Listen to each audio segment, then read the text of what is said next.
خمیر پهن کن دوکاره. ماشین خمیر پهن کن دوکاره تولید شده در ماشین سازی رضا به صورت 6 قلتکه و همراه با کنجد پاش برقی و با 2 تیغه برش گرد و بیضی عرضه می گردد. کنجد پاش این دستگاه به صورت برقی و دارای اینورتر و موتور جداگانه می باشد.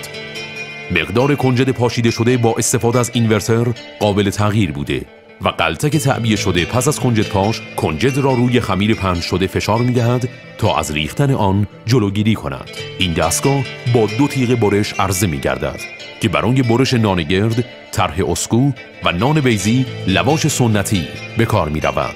این تیغه ها دارای کارکرد ساده بوده و به راحتی قابل تعویض می باشد. در ساختار این دستگاه از لوله های با هسته آهنی ضخیم و دارای روکش با جنس UPVC فشار قوی استفاده شده است. دستگاه خمیر پهن کن ماشین سازی رضا از ساختاری ساده و بدون قطعات اضافی بهره میبرد که سعی شده عمری طولانی داشته باشد و خرابی در آن به حداقل ممکن برسد.